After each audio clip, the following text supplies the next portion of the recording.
qui sont tellement déboussolés par les événements, qui tremblent et qui ne savent pas où donner de la tête. Il y a des épreuves à un point fini. Tu finis une épreuve à gauche, il y a une à droite. Tu finis une épreuve derrière, il y a une devant. Tu finis une épreuve, il y a une autre épreuve qui vient. Les épreuves s'augmentent. Tu as bien l'impression que tu es en train de lutter pour une épreuve et que tu vas aller au bout de l'épreuve. Mais quand tu finis l'épreuve nette, il y a une autre épreuve qui vient. Tu penses que c'est fini quand tu vas résoudre cela. Une fois, même tu n'as même pas encore fini de résoudre, il y a une épreuve qui se greffe. Ça dit, nous vivons d'épreuve en épreuve et nous marchons d'épreuve en épreuve. Alléluia. Et donc, on arrive à ce moment où ce qui arrive, c'est que c'est plus l'esprit qui agit, mais c'est maintenant le charnel qui agit. Notre corps. Ça dit, on ne comprend plus tellement, on est assailli par les épreuves. Mais la Bible me dit ce matin dans Zacharie chapitre 4, verset 7, ce n'est ni par la force, ni par la puissance, mais c'est par mon esprit. Thème du message de ce matin, tout est par l'esprit de Dieu. Tout est par l'esprit de Dieu. Tout est par l'esprit de Dieu. Frères et sœurs, tout est par l'esprit de Dieu. En tant qu'enfant de Dieu, nous ne pouvons rien faire sans l'esprit de Dieu. En tant qu'enfant de Dieu, nous ne pouvons pas opérer dans le surnaturel sans l'esprit de Dieu. En tant qu'enfant de Dieu, nous ne pouvons pas triompher d'une situation sans l'esprit de Dieu. C'est impossible que l'enfant de Dieu puisse marcher dans les promesses, dans l'accomplissement des promesses de Dieu, sans l'esprit de Dieu. C'est impossible qu'un enfant de Dieu soit vide et cherche à triompher des situations. C'est impossible, frères et sœurs. Et je pèse mes mots. Qu'un enfant de Dieu puisse avoir du succès, puisse avoir de la joie, puisse avoir la paix dans son âme, dans son cœur, à l'intérieur, dans son homme intérieur, sans avoir donné la place au Saint-Esprit d'agir. Alléluia. La Bible dit, ce n'est ni par la force, ni par la puissance, mais c'est par l'esprit. Et c'est par l'esprit de Dieu. Ta force, ta puissance ne peuvent pas te faire triompher des situations de cette vie. Ta force, ta puissance ne peuvent pas t'emmener quelque part. Ta force, ta puissance ne peuvent pas combattre l'ennemi. Ta force, ta puissance ne peuvent pas te donner à manger. Ta force, ta puissance ne peuvent pas te faire réussir à une entrevue. Ta force, ta puissance ne peuvent pas t'amener à discerner le plan de Dieu, ni à discerner le plan de l'ennemi contre ta vie. Ta force, ta puissance ne peuvent pas te permettre de triompher des situations qui se présentent à toi. Car le monde actuel est assujetti à la puissance du malin et les choses vont de mal en pire. Et frères et sœurs, l'Éternel Dieu pouvait parler à Zorobabel que ce n'est ni par la force, ni par la puissance, mais c'est par l'Esprit de Dieu. Tout est par l'Esprit de Dieu. Quelle que soit la situation que tu vis, quels que soient les événements, quelles que soient les circonstances, quelles que soient les situations, quelle que soit ta vie, je suis en train de te dire ce matin que tout est par l'Esprit de Dieu. L'homme naturel ne connaît pas les choses de l'Esprit. Car c'est spirituellement que nous en jugeons, déclare Paul. Paul, avec la puissance de l'Esprit de Dieu, a triomphé des situations, a marché dans l'onction de Dieu. Donc, en comparant la chair et l'esprit, il sait de quoi il parle. Car lorsqu'il détruisait les églises, ce n'était pas l'esprit, mais c'était la chair. Paul vivait dans la lettre, l'adoration de la loi, de la Torah. Et il accomplissait les choses de la chair. Mais quand il a rencontré Jésus sur la route de Damas, Paul a discerné entre la chair et l'esprit. Quel est le roi de l'esprit de Dieu? Et quel est le roi de la chair? La chair triomphe sur la terre des choses mauvaises, des choses du péché. Mais l'esprit triomphe dans le spirituel pour nous accorder la vie spirituelle. Donc la chair mange le péché. C'est ce que je vais déclarer. La chair mange la chair. La chair mange les choses de la terre. Mais l'esprit consomme les choses dans les cieux. L'esprit consomme les grâces de Dieu. L'esprit consomme l'amour de Dieu, la miséricorde, la plénitude de l'esprit de Dieu, frères et sœurs. L'esprit de Dieu, toi, peut tout faire, mais ta force et ta puissance sont ruines de l'âme. Alléluia. Donc, allons dans la parole de Dieu. Prenons rapidement Zacharie chapitre 4. On va lire le verset 1 au verset 14. S'il vous plaît, allons vite. Quelqu'un va se tenir debout, va faire la lecture de la parole de Dieu. Zacharie chapitre 4, le verset 1 au verset 14. Nous allons lire et avec beaucoup d'action de grâce, nous allons rentrer dans la plénitude de la parole de Dieu par la grâce de Dieu. Est-ce que quelqu'un peut faire la lecture? Zacharie chapitre 4, verset 1 à 14.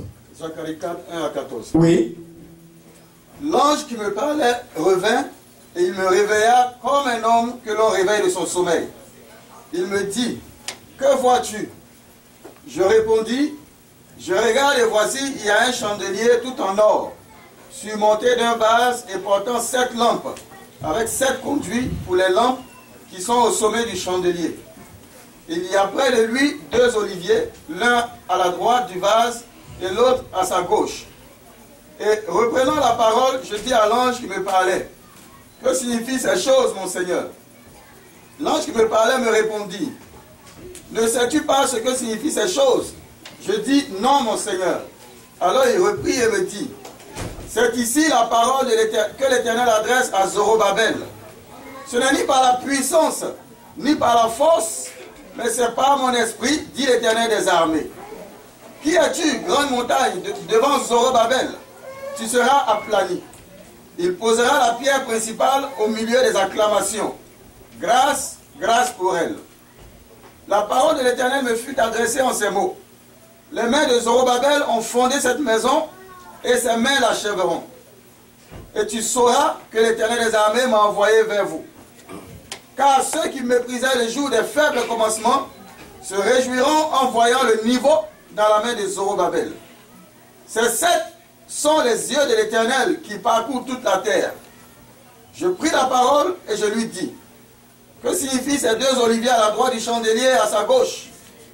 Je pris une seconde fois la parole et je lui dis, que signifient les 2 rameaux d'olivier qui sont près des 2 conduits d'or d'où découle l'or?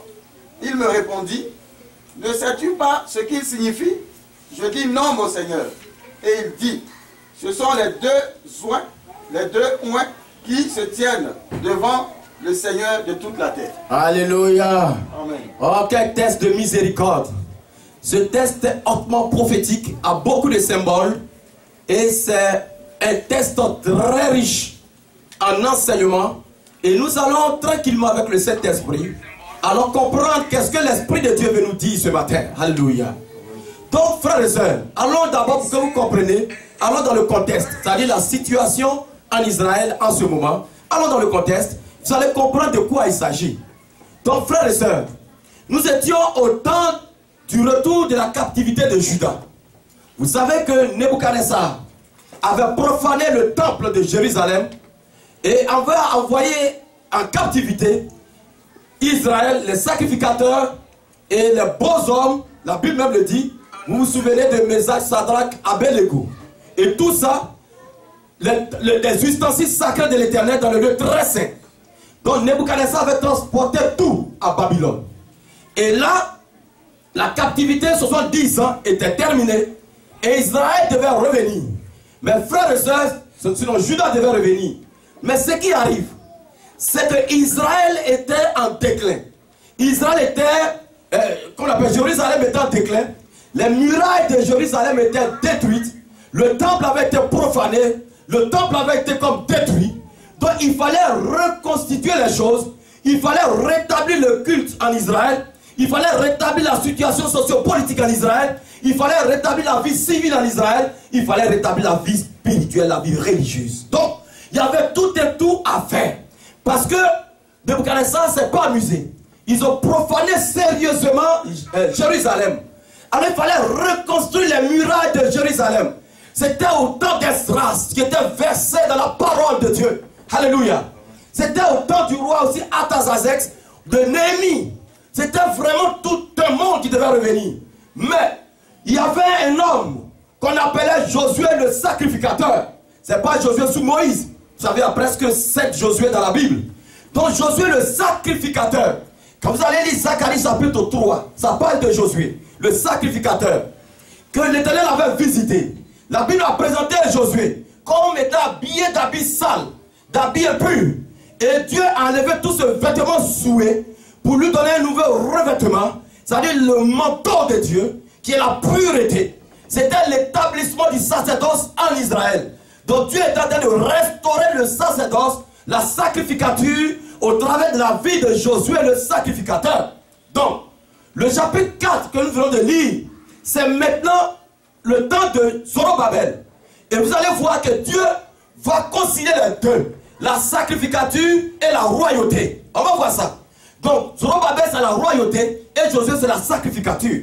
Donc, il fallait rétablir le culte, il fallait rétablir la royauté du moins. Donc, tout en Israël devait être reconstitué de sorte à pouvoir donner ce culte agréable à Yahweh et à pouvoir gérer la vie civile, religieuse ou politique en Israël afin que tout soit reconstitué. Voici le texte. Et cette vision de Zacharie le prophète est extrêmement riche, frères et sœurs. Voici quelqu'un qui voit, et la Bible dit qu'il a été réveillé comme on réveille quelqu'un qui sort de son sommeil. Parce que certainement, il n'avait pas encore fini de vivre l'autre vision qu'il a faite sur Josué. Parce qu'il venait de faire le germe. Pour Josué, c'est ce que je viens de dire, le germe. Donc, frères et sœurs, il n'était même pas sorti de cette épouvante vision. Et voici une autre vision qui vient. Et cette vision, non seulement réconcilie l'autre vision qui vient de passer avec cette vision. Et quand on met ensemble, c'est quelque chose d'extraordinaire qui devait se passer en Israël. Et cette autre chose, c'est notre vie, la vie de l'Église. Donc nous allons voir en détail. Donc frères et sœurs, quelle est l'interprétation de la vision de Zacharie? Il faut que vous compreniez cela d'abord. L'interprétation de la vision de Zacharie. Parce que le texte qu'on a lu, on parle de chandeliers, on parle des 7 yeux de l'Éternel, on parle des oliviers, des rameaux d'olivier. Il faut que vous connaissiez ces symboles prophétiques, spirituels, pour que vous puissiez vous rassasier des mets circulants qu'on va vous donner tout de suite par le Saint-Esprit. Alléluia. Donc, frères et sœurs, l'ange de l'Éternel me parlait, qui me parlait au réveil, et il me réveilla comme un homme que l'on réveille de son sommeil. Ce que tu dois comprendre, frères et sœurs, d'abord, c'est que pour que toi, tu saisisses la pensée de Dieu, il faut que tu sois d'abord de ton sommeil. Beaucoup d'enfants de Dieu sont dans une léthargie spirituelle, dans un sommeil spirituel, et ils veulent saisir au repos la pensée de Dieu. La pensée de Dieu se saisit dans le réveil, non pas dans le sommeil. Alléluia. Donc, pour saisir la pensée de Dieu, il faut toi-même être réveillé d'abord. Sois réveillé, alors tu comprendras les choses spirituelles. Zacharie, là, pas qu'il dormait, pas qu'il était dans l'assouplissement spirituel, mais Zacharie avait ses pensées sur l'autre vision, pendant que Dieu voulait continuer avec lui. Parce que le rétablissement de Juda était proche. La miséricorde de Dieu devait s'exprimer pour Juda. Alors, Zacharie, l'Éternel Dieu dit à Zacharie, réveille-toi, parce que ce que tu as vu est passé. Une chose nouvelle est sur le point d'arriver, et je vais te montrer cela. Et ce symbole, tu vas comprendre, et tu vas enseigner à ce peuple, et tu vas rétablir en chose, dans un tandem avec Josué. Vous allez rétablir les choses en Juda, et vous allez comprendre que Juda va retrouver son équilibre. Alléluia. Frères et sœurs, d'abord il dit quoi? Il me dit, que vois-tu? Je répondis, je regarde et voici, il y a un chandelier, tout en or, surmonté d'un vase, et portant 7 lampes, avec 7 conduits pour les lampes qui sont au sommet du chandelier. Et il y a près de lui 2 oliviers, l'un à la droite du vase et l'autre à la gauche. Arrêtons-nous un peu, frères et sœurs. Allons d'abord dans le chandelier. Zacharie a vu un chandelier à 7 lampes. Ne confondez pas le chandelier à 7 lampes avec un chandelier à 9 lampes qu'on appelle la nouka des Juifs. C'est différent. Alléluia. Donc, lorsque Dieu s'est révélé à Moïse de construire le tabernacle, dans le tabernacle, il devait avoir le chandelier qui était placé au sud, devant la table des pains de proposition au nord. Et juste à côté du voile, avant de rentrer dans le lieu très saint, il y avait la table des parfums odoriférants. Donc, le chandelier dans le temple, dans le tabernacle de Moïse, écoutez bien, peuple de Dieu, représentait Jésus-Christ de Nazareth, qui éclairait le tabernacle. C'est pourquoi la Bible dit, qu'une lumière étrangère devait rentrer dans le tabernacle. Il n'y avait pas la lumière du jour. Donc c'était le chandelier seulement qui éclairait le tabernacle. Alléluia. Donc le chandelier, Zacharie a vu ces 7 lampes et Zacharie reçoit l'interprétation que les 7 lampes, ce sont les 7 quoi? Ce sont les yeux de l'Éternel. Alléluia. Ok. Donc, d'abord, le chandelier ici a 3 significations. Comprenons ça d'abord. Première, le chandelier signifie d'emblée Jésus-Christ. C'est la première signification authentique. C'est la signification hautement spirituelle. Depuis le tabernacle de Moïse, le chandelier c'est Jésus-Christ, qui est la lumière du monde, qui éclaire nos vies. Lorsque nous étions dans les ténèbres, empruntés à toute voie de doctrine mauvaise, empruntés au péché, au mal, il a plu à ce Dieu d'éclairer notre vie et de nous amener à sa connaissance, en nous propulsant dans la connaissance du Fils de Dieu, pour que, ayant la connaissance de Jésus-Christ, nous soyons affranchis des œuvres du ténèbre et que nous héritons des grâces du royaume de Dieu. Donc en réalité, le chandelier c'est Jésus-Christ. Alléluia. Qui vient dans notre vie et qui nous éclaire, pour nous empêcher d'être ignorants et ignorantes, et d'être privés de la couronne de grâce. Car Apocalypse nous dit, frères et sœurs, que ceux qui vaincront, il y a une couronne de gloire qui sera quoi? Donnée. Et la Bible dit, on n'allume pas un chandelier pour le mettre sur le poisson, mais on le met au-dessus de la table, pour qu'il éclaire. Et il dit, ceux qui ont le chandelier qui ne brille pas, le chandelier leur sera quoi? Ôté. Ça veut dire, si le chandelier est ôté à un enfant de Dieu, ça veut dire la présence de Dieu est ôtée. Ça veut dire la présence de Jésus-Christ est ôtée. Ça veut dire la présence du Saint-Esprit est ôtée. Donc la première signification authentique du chandelier, c'est Jésus-Christ, la lumière de ce monde qui éclaire nos vies et qui nous propulse dans la vie éternelle, dans Daniel chapitre 12, le verset 2. Deuxième signification. Ici, le chandelier signifiait ici la vie d'Israël. Car vous savez que la troisième signification c'est l'église. Parce que la Bible nous dit dans Matthieu 5, 14 que nous sommes la lumière de ce monde. Donc voyons d'abord la deuxième signification Israël. Israël était le choix de Dieu. Depuis la 4e dispensation qu'on appelle la dispensation de la promesse. Avec l'alliance avec Abraham. Dans Genèse chapitre 12, le verset 1 à 2. Il dit, je ferai de toi une grande nation. Je bénirai celui qui te bénira. Je maudirai celui qui te maudira. Et tu seras une source de bénédiction. C'était la 4e dispensation, juste la dispensation qui précédait le temps mosaïque. Alléluia.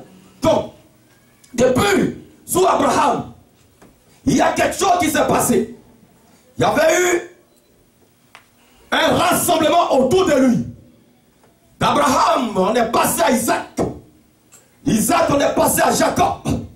De Jacob, on est passé aux 12. Et c'est la formation du peuple d'Israël qui était le modèle, le peuple modèle. Le modèle conceptuel sur lequel tous les autres peuples devaient copier pour avoir une vie saine, une vie qui plaise à Dieu. Une vie véritable ensemencée dans le sang de Yahweh. Alléluia. Donc, Israël devait naître. Et Israël devait représenter la lumière du monde. Parce qu'à travers le peuple d'Israël, on devait voir la colonne et l'appui de la vérité. Mais c'est l'église qui est devenue la colonne de la vérité parce qu'Israël a refusé le Messie. Donc, ici, Zacharie parle d'Israël. La lampe ici, les lampes ici signifient, le chandelier ici signifie Israël aussi. Troisième signification, c'est l'église. Matthieu 5, 14, on a cité tantôt. Nous sommes la lumière de ce monde. Donc, frères et sœurs, qu'on parle de chandelier, voyez sur ces plans. Ça dit Jésus d'abord, Israël, les nations que nous sommes, aujourd'hui l'église. L'église. Donc, frères et sœurs, voici le chandelier, ce que ça signifie ici, ce que Zacharie veut nous dire. Et Zacharie continue. Il parle d'un vase. Un vase où coule l'huile. L'huile d'olive était utilisée en Israël pour remplir les lampes. Mais ici, ce chandelier, la Bible, c'est un chandelier particulier. Parce qu'il était surmonté d'un vase. Et dans ce vase, il y avait quoi? L'huile. Et cette huile d'olive, si vous voulez, était comme de l'or. Donc quand la Bible parle ici de où l'or coulait, c'est pas l'or que tu connais. C'est l'huile qui rentrait. C'était la couleur or, comme ça, qui rentrait dans les lampes. Parce que souvenez-vous que dans le tabernacle de Moïse, tout était en or. L'or était un matériel royal, était un matériel du sacerdoce. C'est pourquoi l'or est profané aujourd'hui par beaucoup. Alléluia. Donc, le vase ici, ça reprend le Saint-Esprit. Donc la Bible dit que l'huile rentrait dans quoi? Dans les conduits et alimentait les lampes. C'est le Saint-Esprit qui rentrait et qui alimentait. Jésus-Christ a dit, je vais au Père, mais je vous enverrai le consolateur, le Saint-Esprit. Et c'est le Saint-Esprit qui nous remplit aujourd'hui. La Bible nous dit dans le livre de Jean, que Dieu, Jean 8,16, que Dieu nous convainc par le Saint-Esprit de péché, de justice et de jugement. Donc le Saint-Esprit aujourd'hui est, si vous voulez, est notre master. C'est notre maître pour nous conduire à la connaissance de Jésus-Christ. Quand tu n'as pas le vase en toi, le Saint-Esprit du coule en toi, tu vas sécher à un certain niveau. Tu ne comprendras pas ta vie spirituelle, ni même matérielle, financière, ni à tous égards. Parce que c'est le Saint-Esprit qui nous conduit, qui allume les lampes. Pour que ta lampe brille, il va falloir que le Saint-Esprit soit en toi pour alimenter les lampes. Donc, ce qui est merveilleux ici, ça signifie ici pour Israël l'abondance. L'abondance pourquoi? Parce que le vase était toujours rempli. Et vous allez comprendre les deux rameaux qui étaient arrêtés à gauche et à droite. Les deux rameaux, c'était Zorobabel, la royauté, et Josué, la sacrificature. Donc c'est les deux qui vont remplir la grâce en Israël. Ils vont recevoir la Shekinah. Et ils vont propulser dans la vie d'Israël. Et la lampe ne va jamais s'éteindre en Israël, le chandelier. Pourquoi? Parce qu'ils vont toujours appeler le peuple à aller en avant, à triompher des situations, à rebâtir les murailles de Jérusalem. Donc la sacrificature et la royauté, c'était les deux choses que le Seigneur utilisait pour bénir Israël, pour reconstituer Juda. Frères et sœurs, et cette royauté, cette sacrificature se trouve dans la personne de Jésus-Christ, qui est roi et qui est sacrificateur, qui viendra pour juger les nations. Frères et sœurs, c'est une grosse vision que Zacharie a eue pour son peuple. Alléluia. Donc, il dit, l'huile coulait dans le vase, ça rentrait dans la conduite, et ça allumait toujours les lampes. Frères et sœurs, l'Éternel Dieu était en train de parler à Zacharie, d'aller parler à Zorobabel. Vu la taille du combat, vu tel que le temple de Salomon avait été construit, avec des dimensions extraordinaires, avec vraiment des choses incroyables. Il pouvait avoir des gens extraordinaires pour embellir, faire toutes sortes d'objets d'art. Zorobabel se pose la question, est-ce que je suis dans la dimension pour rebâtir le temple, les murailles de Jérusalem? Est-ce que ce combat, la Bible dit, Tobija, Sambala, les Amorites et les Arabes se sont ligués contre Israël pour se moquer d'eux, pour dire même si un renard passe qui touche cette muraille, ça va se briser, s'effondrer. Donc Israël vivait marchait de frustration en frustration. Donc Zorobabel était dans un contexte chaotique, un contexte extraordinaire pour lui. Pour lui, il ne pouvait pas y suffire parce que la taille du combat était énorme. Mais Dieu lui dit, mais deux oins qui sont là, c'est toi, Zorobabel, et Josué, la sacrificature et la royauté. Je vous mets ensemble pour alimenter Israël, le chandelier, pour que Israël ne s'éteigne jamais, pour que le peuple ne s'éteigne pas, pour que le peuple soit allumé jour et nuit, pour construire, rebâtir Jérusalem. Frères et sœurs, nos vies en tant qu'enfants de Dieu, c'est des murailles qui ont été effondrées. Et chaque jour, nous sommes dans le mouvement perpétuel de reconstruction de notre vie. Notre vie est une perpétuelle reconstruction. Frères et sœurs, chaque jour, c'est un nouveau défi pour toi. Mais la parole de Dieu me dit ce matin pour toi que le sacrificateur est là, de d'un côté et le roi est là d'un autre côté, alimente ta vie de sorte que tu puisses y arriver. Ce n'est ni par ta force, ni par ta puissance, mais c'est par l'Esprit de Dieu. Parce que ça sera alimenté, non pas par ta prière, mais par la miséricorde, la grâce de Dieu. Il dit ce n'est ni par la force, ni par la puissance, mais c'est par l'Esprit de Dieu. Continuons. Donc, les deux oliviers, j'ai déjà expliqué, c'est la sacrificature et la royauté. Et les rameaux d'olivier, c'est Josué, sacrificature, Zorobabel, royauté. On va plus loin. Et cette sacrificature, nous allons voir plus loin, frères et sœurs. Oh, est-ce que tu es avec moi ce matin? Oh, je veux que tu saisisses la pensée prophétique ce matin. Oh, je veux que tu saisisses la parole de Dieu ce matin. Si tu n'as pas saisi la parole de Dieu ce matin, tu as perdu quelque chose. Donc, les deux rameaux, j'ai dit Josué et Zorobabel. Mes frères et sœurs, quand on parle d'Apocalypse 11, 3 à 12, la Bible nous parle des deux oliviers pour Israël. Vous savez que nous sommes dans les temps, comment on appelle, dans les temps qu'on appelle eschatologiques, c'est-à-dire les choses à venir. Nous attendons le retour de Christ. Donc, Israël, ayant rejeté le Messie, nous sommes passés à une autre gestion de Dieu pour l'humanité, c'est de se tourner vers les nations par le ministère de Pierre, par le ministère de Paul. Les gentils, qu'on nous appelle les Grecs, les païens, nous avons eu accès à l'évangile autrefois. On n'avait pas eu accès à cet évangile, c'est pourquoi on nous appelle un peuple d'adoption. Et l'adopté a une part légitime avec le fils légitime. C'est ce que la Bible nous dit dans Romains 8, 17. Si donc vous êtes enfant, vous êtes héritier de Dieu.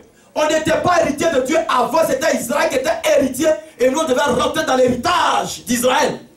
Il dit, si donc vous êtes enfant, vous êtes héritier de Dieu et vous êtes co-héritier avec le Christ. Donc, ayant reçu le papier, ça veut dire le décret d'adoption, le législateur des législateurs, Jésus-Christ de Nazareth, a signé le décret d'adoption. Dans le monde spirituel, il a poussé sur le bouton pour que nous rentrons dans la connexion de l'adoption. Et immédiatement, nous avons les privilèges attachés au rang d'adopté. Et l'adopté que tu es, que je suis.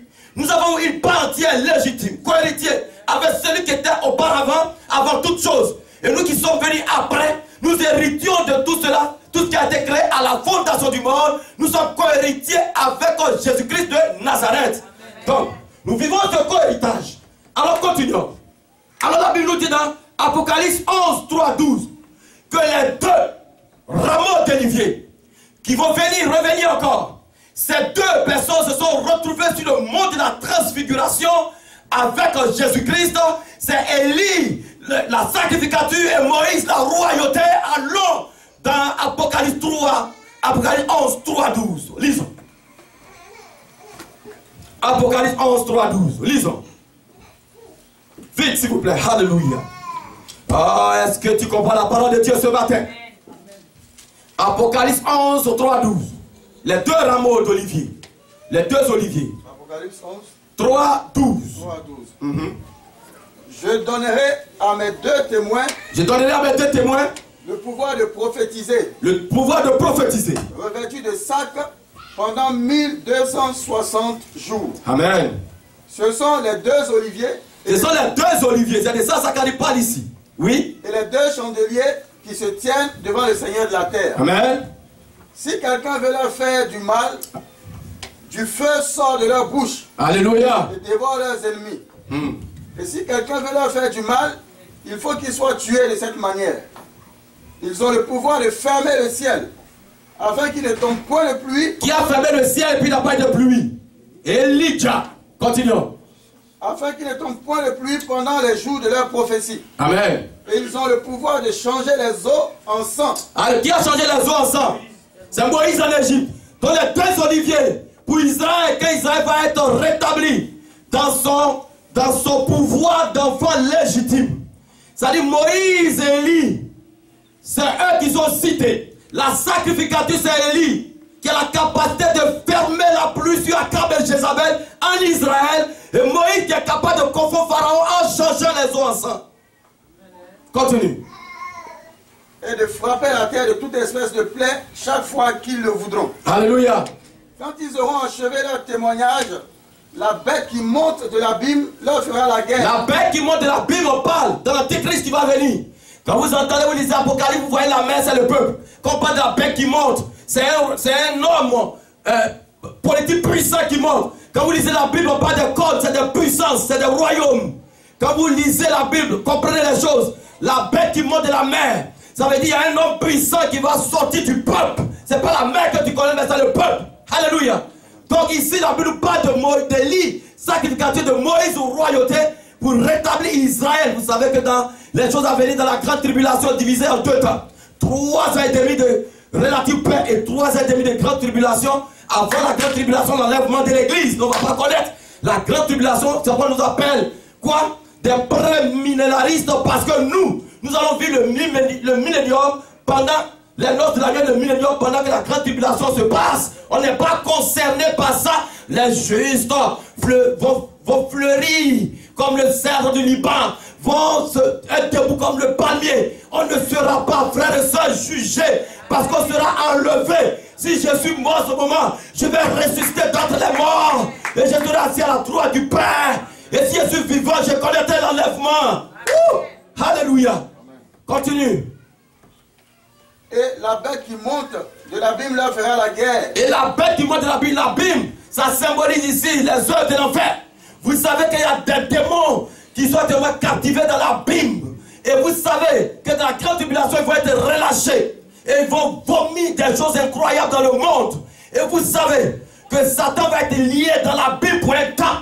Et après la tribulation du millénium, il sera relâché pour venir séduire les nations. Alors viendra maintenant, et comme on l'appelle, le jugement derrière, l'enfer d'un côté, et quoi? La vie éternelle d'un côté. Présentement, ceux qui meurent, ils vont dans les scènes d'Abraham. Ça, c'est l'histoire comment on l'appelle, de pauvre Lazare. Et ceux qui n'ont pas connu le Seigneur, ils sont dans les cieux des morts. Frères et sœurs, des choses extraordinaires se passent aujourd'hui sur terre. Il faut que vous compreniez la pensée prophétique. Tant que tu ne saisis pas les choses à venir, tu vas perdre ta vie. Parce que ton onction sera consumée par la terre. Ta vie sera consumée par la terre. Parce que tu ne comprends pas que la sacrificature et la royauté sont en train de remplir ta vie. Et du coup, derrière des choses viles et ta vie ne change au point. Continue et termine le texte. Il les vaincra et les tuera. Alléluia. Et leurs cadavres seront sur la place de la grande ville. On peut s'arrêter. Donc, Israël va être rétabli. Et il y a Moïse pour revenir. Ils vont prêcher. La Bible dit qu'ils auront fini leur prophétie. Alléluia. Donc quand Zacharie parle ici des 2 témoins pour Israël, comment on appelle, Élie sacrificature, Moïse royauté. Mais à ce moment précis, lorsqu'il prophétisait, ça symbolisait là, à l'instant où il prophétisait, Josué sacrificature, Zorobabel royauté, pour remplir la vie d'Israël par l'Esprit de Dieu contenu dans le vase, rentré dans les conduits, les lampes sont allumées, le peuple d'Israël est allumé de ses têtes, jamais les murailles de Jérusalem sont rebâties. Si l'Église comprend cette pensée prophétique, que nous savons que chaque vie, il y a Jésus-Christ en nous, la sacrificature et la royauté, pour remplir chacun d'entre nous, pour remplir les églises. Nos conduits ne se bougent pas. L'huile coule de manière fluide, rentre dans les lampes, et les lampes sont toujours allumées. C'est un réveil spirituel, c'est la conversion des âmes. Il n'y aura personne, aucun enfant de Dieu qui va murmurer, parce que l'enfant de Dieu sait en réalité qu'il a quelqu'un sur lequel il faut compter, un appui fidèle, Jésus-Christ, Jésus-Christ, Jésus-Christ, Jésus-Christ, Jésus-Christ, Jésus-Christ, Jésus-Christ, Jésus-Christ, Jésus-Christ, Jésus-Christ, Jésus-Christ, Jésus-Christ, Jésus-Christ, Jésus-Christ, Jésus-Christ, Jésus-Christ. Ce n'est ni par ta force, ce n'est ni par ta puissance, c'est par l'Esprit de Dieu. Est-ce que tu as saisi Jésus? Jésus te dit ce matin, ce n'est ni par ta force, ce n'est ni par ta puissance. Déshabille ton manteau de force et de puissance, mets de côté comme David. David pouvait venir depuis, après avoir combattu l'ours qui arrachait ses animaux. Il vient et dit, quel est cet incirconcis qui ose insulter l'armée du Dieu vivant? On dit David, c'est dépouillé de tout ce qu'il avait. Il a déposé au pied du gardien. Est-ce que tu t'es dépouillé de tes pensées défaitistes? Est-ce que tu t'es dépouillé de ta force? La Bible dit dans l'Apocalypse, parce que tu as peur de puissance. Alors comme on a peur de puissance, l'Éternel Dieu agit pour nous. Si tu te crois fort, tu te crois puissant, tu te crois connaisseur, tu te crois arriver quelque part, la sacrificature, la royauté ne te concerne pas, Parce que c'est ceux qui n'ont pas de puissance en eux que la puissance de Dieu s'accomplit. Alléluia. Frères et sœurs, comprenez la pensée prophétique ce matin, toute ta vie. Pour vos vies, comprenez. Non. Josué bâtit l'autel des holocaustes. Alléluia. Il bâtit, rétablit le culte en Israël. Et les gens commencent. Le peuple d'Israël peut faire son culte. La vie sociopolitique s'organise. Et les choses se mettent en place. Et Jérusalem commence à retrouver l'équilibre. Souvenez-vous qu'au temps de Ben Gurion était en ce moment, si vous voulez, le président d'Israël. Il a proclamé, comme on appelle en 1947 ou 48, il a proclamé la liberté d'Israël. Le peuple d'Israël est devenu une nation. Et en 68, voilà, Jérusalem a récupéré la capitale. Donc il y a des choses qui se sont passées en Israël. Pourquoi? Parce que ce que Zacharie a prophétisé, les choses se mettent en place. Vous savez que le temple de Jérusalem va être reconstruit. Lisez Ézéchiel 38, 39, 40. On va vous parler de la guerre de Gog-Magog, de la guerre de l'Armageddon. C'est les choses à venir. Le peuple de Dieu doit être enraciné de la connaissance de la parole. Sinon tu vas perdre ta vie. Parce que les choses prophétiques, si tu ne comprends pas, tu ne peux pas marcher dans l'onction de la faveur de Dieu. Alléluia. Donc, il y au verset 7 maintenant. Oh, est-ce que quelqu'un m'entend ce matin? Oh Jésus. Il dit au verset 6. Alors, il me prie et me dit, c'est ici la parole que l'Éternel adresse à Zorobabel. Donc, l'esprit de Zacharie a été illuminé par la parole de Dieu, par la vision, parce que l'Éternel voulait parler à Zorobabel. Donc la parole de Zacharie, ce n'était pas pour lui-même, c'était pour Zorobabel. Donc il déclare maintenant. Alors, il reprit et me dit, c'est ici la parole que l'Éternel adresse à Zorobabel. Donc c'est cette parole que je vous adresse ce matin. Ce n'est ni par la puissance, ni par la force, mais c'est par mon esprit, dit l'Éternel des armées. Oh, qui es-tu, grande montagne devant Zorobabel? Tu seras aplani. Il posera la pierre principale au milieu des acclamations. Grâce, grâce pour elle. La parole de l'Éternel me fut adressée en ces mots. Les mains de Zorobabel ont fondé. Et ses mains l'achèveront. Et tu sauras que l'Éternel des armées m'a envoyé vers vous. Car ceux qui méprisaient le jour des faibles commencements se réjouiront en voyant le niveau dans la main de Zorobabel. Frères et sœurs, si tu comprends que ce n'est ni par ta force, ni par ta puissance, voici les choses qui t'arrivent.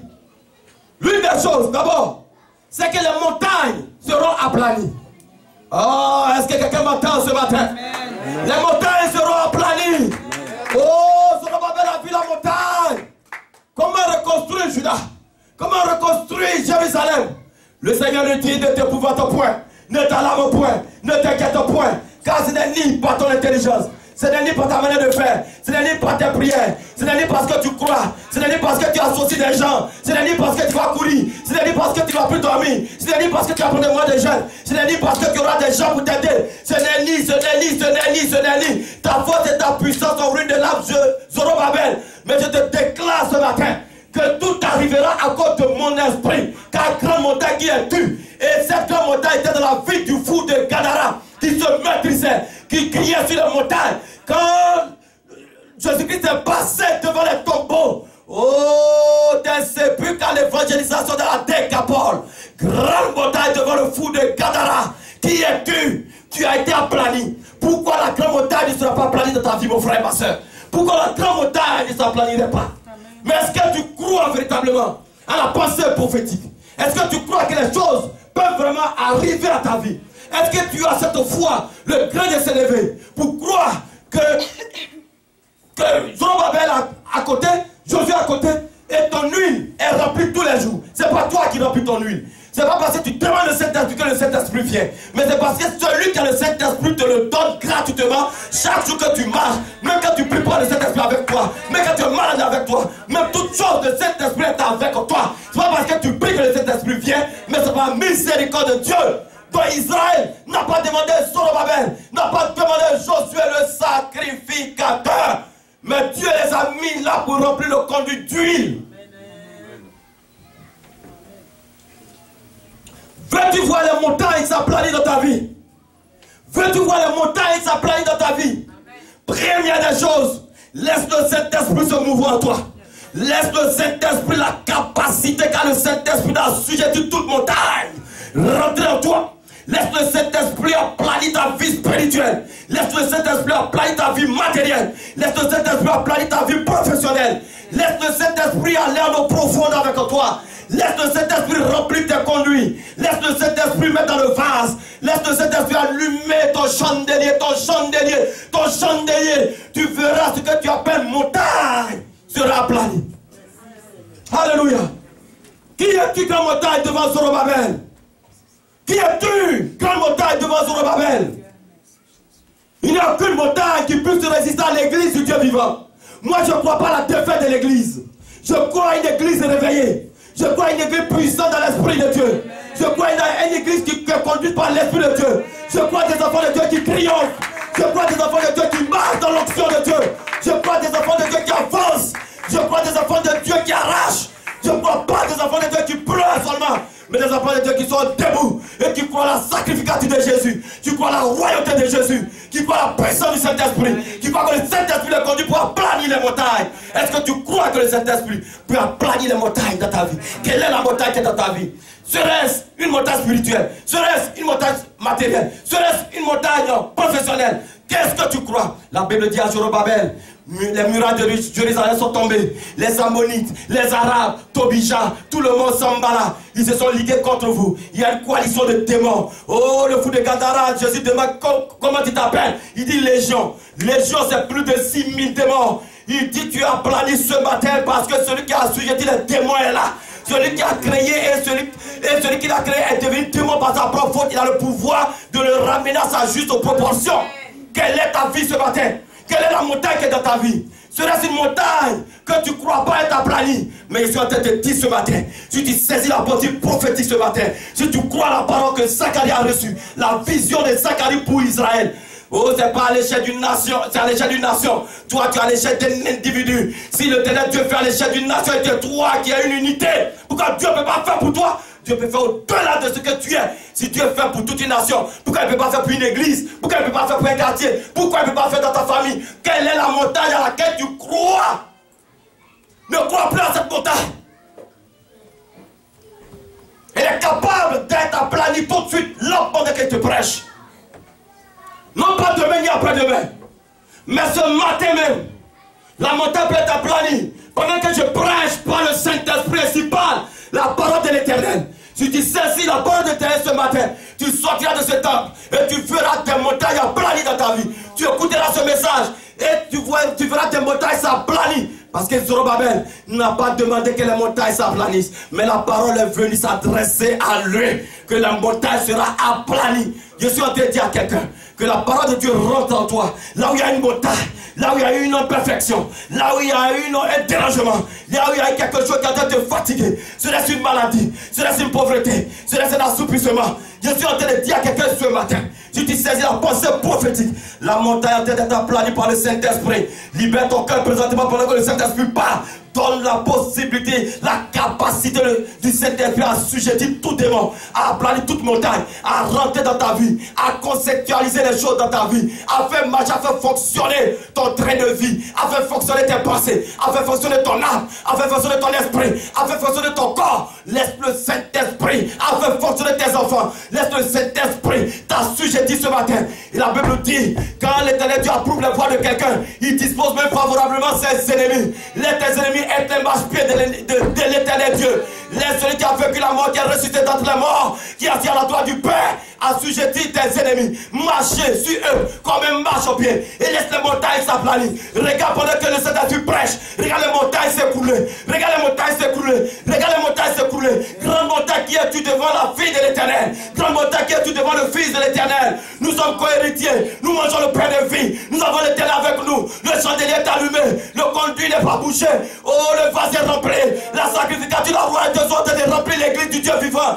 Qui es-tu, grande montagne, devant l'église glorieuse de Christ. Grande montagne qui es-tu devant les enfants de Dieu? Grande montagne qui es-tu? Grande montagne qui es-tu? Grande montagne qui es-tu? Tu as plani ce matin. Par le Saint-Esprit. Alléluia. Laissez le Saint-Esprit agir. L'Église doit laisser le Saint-Esprit agir. Le corps de Christ doit laisser le Saint-Esprit agir. Le corps de Christ doit laisser le Saint-Esprit aplanir les montagnes. Une montagne, c'est quoi? Qui crée les perfections dans ta vie? C'est l'ennemi qui crée. Qui arrache ton travail? C'est l'ennemi qui arrache. Qui te donne la maladie? C'est l'ennemi qui donne. Mais qui a la capacité de guérir? Qui s'appelle El Rafa? Qui s'appelle Yahweh Jireh? Qui s'appelle Shalom? Qui s'appelle Yahweh Nissi? Qui s'appelle Shaddai? Qui s'appelle El Tabaoth? Qui s'appelle Yahweh Shammah? Qui s'appelle Yahweh Sikenu? Quel Dieu tu sais? Quel Dieu tu adores? Tu crois quel Dieu? Tu crois quel esprit? Tu crois en qui? Si tu crois en Jésus-Christ, je suis en train de te dire ce matin, les montagnes vont être aplanies. Elles le sont déjà. Là, pendant que je prêche, le Saint-Esprit est en train de rentrer dans ta vie, aplanir toutes les montagnes. Ce que le Gaza va dévorer, ce que le Gélec a pris. Je suis en train de crier à quelqu'un que lorsque le Ténèbre aplanit les montagnes, il y a quelque chose qu'on appelle la restitution. La restitution vient vers toi ce matin.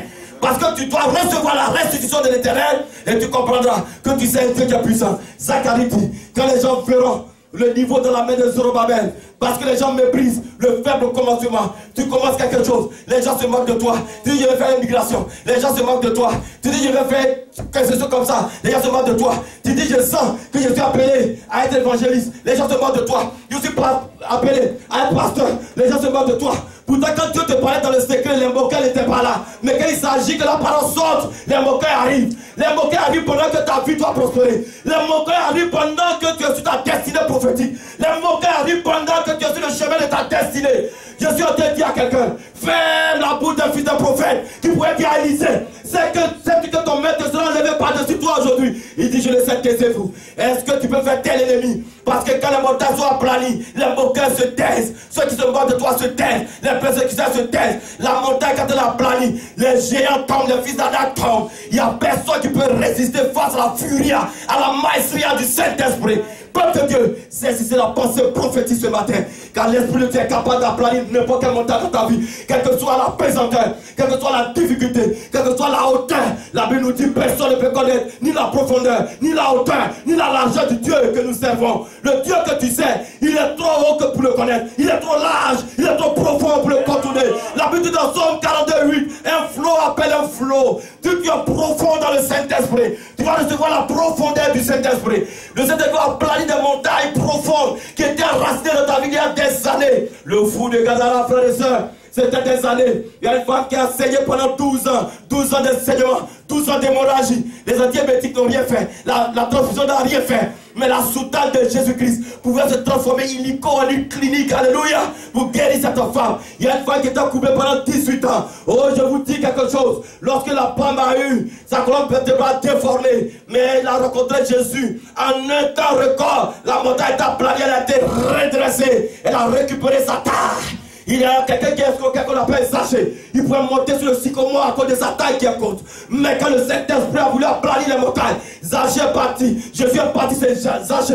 Il a été convaincu sa famille. Il y a quelqu'un qu'on appelle Corneille. Quand les montagnes devaient être aplanies, oh, Pierre pouvait rentrer chez lui. Et le salut pouvait le conduire sa maison, ses amis. Jésus est en train de dire le satellite romain. Lorsque la puissance de Dieu devait aplanir les montagnes, il dit au Seigneur, ne va pas chez moi, je ne suis pas dit. Dis seulement un mot, dis seulement un mot, dis seulement un mot. Quand tu dis seulement un mot, le Saint-Esprit aplanit les choses. Oh, Église du Dieu vivant. Laissez le Saint-Esprit. Tout est par le Saint-Esprit. Ce n'est pas ta force. Cours, cours, tu n'arriveras pas. Saute, saute, tu n'arriveras pas. Assois-toi, tu n'arriveras pas. Mais laisse le Saint-Esprit te conduire. Laisse le Saint-Esprit courir. Laisse le Saint-Esprit te couvrir. Oh, voici Israël qui est attaqué par les Syriens. Les Syriens, les Syriens, les Syriens. Et une armée nombreuse avec des chats, des chats, des chats, des chats, des chats, des chats, des chats. Géasi épouvanté. Géasi épouvanté. Il dit, qu'allons-nous faire?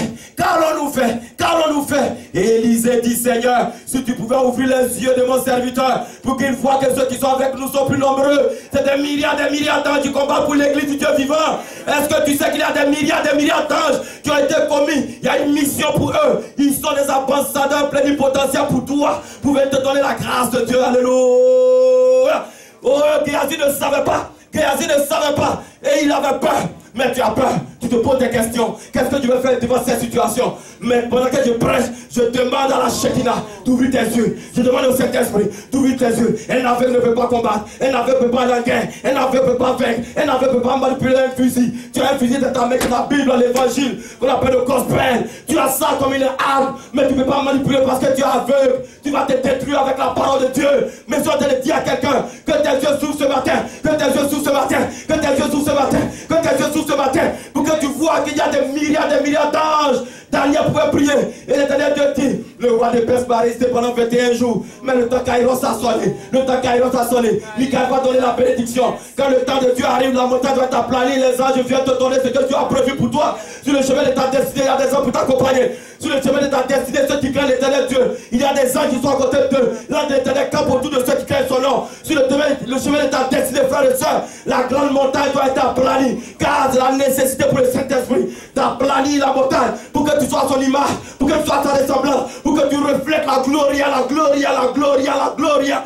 Tu dois refléter la gloire de Dieu. Non pas être manger les miettes, non pas courir. Mais je suis en train de dire à quelqu'un ce matin, lorsque le Saint-Esprit aplanit les montagnes, c'est la gloire de Dieu qui rentre en toi. C'est la gloire de Dieu qui rentre dans ta famille, dans tes enfants, dans ta maison. Une seule personne est capable de changer la destinée de sa famille. Une seule personne est capable de changer la destinée d'une nation. Et il pouvait changer la destinée d'Israël. En tuant là-bas et les instater. Je te dis que tu peux changer la couleur de ta famille. À cause du Saint-Esprit en toi. À cause de ton conduite qui n'est pas bouché. À cause du fait que le vase est rempli. Je suis en train de dire à quelqu'un ce matin, reçois cette pensée prophétique. Reçois cette pensée prophétique. Reçois cela ce matin. Tu verras la gloire de Dieu s'accomplir dans ta vie. Alléluia. Oh! Oh! La Bible dit dans Corinthiens 2,14 que l'homme naturel ne connaît pas les choses de l'esprit. L'esprit de Dieu a plané les montagnes. La force et la puissance de l'homme ne peuvent rien lui procurer. Les difficultés s'aplanissent par le Saint-Esprit. On a vu 2 Rois 2, 8 et 17. Alléluia. Donc, ne t'effraie point face à la taille du combat. Tout est par l'Esprit de Dieu. Oh, la grande montagne sera aplanie. Il y a des gens qui vivaient des difficultés. Écoutez très bien le Saint-Esprit. Le Saint-Esprit veut te parler profondément ce matin. Il y a des gens qui vivaient des difficultés. Pendant qu'ils étaient sur leur couche, l'Éternel Dieu leur a montré la solution. L'Éternel Dieu leur a montré quelque chose à faire. L'Éternel Dieu leur a montré une personne qu'il faut voir. Pendant que le torrent avait tari dans le torrent de Kérit. Oh, l'Éternel Dieu se révèle à Élie pour dire, va à Sarepta, j'ai mis une veuve. Je suis en train de dire, quand le Saint-Esprit a plani les montagnes, il te voit précisément dans un endroit, là où coule le lait et le miel, là où le torrent ne t'arrive plus, mais là où quand toi tu manges, l'autre est béni. Parce qu'il faut que toi tu passes par la nourriture pour que l'autre ait fait d'abord avant d'être béni. Alléluia.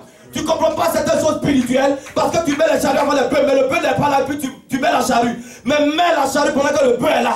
Tu comprendras les choses dans ta vie. Il y a des moments, il faut que tu manges pour que les autres mangent. Il y a des moments, il faut que tu pries pour que les autres soient rassasiés. Il y a des moments, il faut que tu gênes pour que les autres soient rassasiés. Il y a des moments, il faut que tu prennes des temps de méditation, de consécration pour libérer ta famille. Tu es la sentinelle de ta famille. Tu es celui que Dieu a choisi. Tu es ce que Dieu a choisi. C'est quand tu bouillonnes pour les choses. Je te dis, tu es l'élément essentiel sur lequel Dieu se bat pour libérer ta famille. Je suis en train de te dire, ce n'est pas les choses spirituelles, tu ne peux pas te détacher. L'autre, il n'est pas bouillant, elle n'est pas bouillante. Parce que ce n'est pas elle le choix, lui le choix. C'est toi qui dois propulser. La connaissance, c'est toi qui dois remplir. C'est toi qui dois accepter la sacrificature et la royauté. C'est toi qui dois accepter la présence de Josué et de Zorobabel. C'est toi qui dois accepter la présence de Jésus dans ta vie, dans ta famille, pour renverser les situations. Les grandes montagnes se sont assises dans ta famille, dans vos familles, dans vos cœurs, dans vos maisons. Je suis en train de dire, si tu saisis la parole de Dieu ce matin, tu es capable de renverser les fondements. Quand Zorobabel a compris la parole prophétique de Zacharie, a accepté Josué, a accepté Zorobabel, a compris le son du chandelier, a compris le temps des rameaux, les oliviers. Oh, Zorobabel est allé construire le temple. Ils ont rebâti les murailles. Ils ont terminé. Oh, je suis en train de dire à quelqu'un ce matin. Il dit Zorobabel a commencé. Et certainement, il va l'achever parce qu'Habakkuk dit, quand la prophétie est lancée, attends-la, elle s'accomplira certainement. Oh, la Bible nous dit, jette ton pays à la surface de l'eau. Avec le temps, tu vas le rattraper. Oh, tu jettes ton pays des sec. Mais quand tu le rattrapes, l'eau est rentrée en conflit. Tu jettes une petite chose, tu la rattrapes grande. Ta vie spirituelle est toute petite. Un grain de s'élever. Mais au fil des années, le Saint-Esprit te remplit par le conduit, par l'huile sainte. Et toi, tu es comme les secs vierges sages. Tu es sage. Et tu as de l'huile en réserve, mon frère et ma soeur. Mais pourquoi tu méprises les faibles commencements? Pourquoi tu méprises les faibles commencements dans ta vie? Je suis en train de dire, il faut qu'il y ait un fœtus pour qu'il y ait un enfant de 1m80. Il faut qu'il y ait une semence pour qu'il y ait une femme de 2 mètres. Il faut qu'il y ait quelque chose de tout petit pour former quelque chose de grand. Il faut qu'il y ait un faible commencement dans ta main. Et il faut que l'Éternel affermisse tes mains au combat. Il faut que l'Éternel affermisse tes mains au combat. Il faut qu'il augmente ta force au cours de la marche et que tu vois les choses s'accomplir. Parce que Ecclésiaste dit, mieux vaut la fin d'une chose que son commencement. L'Éternel a commencé avec toi. Mais je te dis, il va terminer avec toi. C'est toi qui abandonnes le combat, lui n'abandonne pas. Il dit, si vous êtes infidèle, moi je demeure fidèle, je ne suis pas un fils de l'homme pour me répandre. Et il dit ce que sa bouche dit, sa main l'accomplit. Alléluia.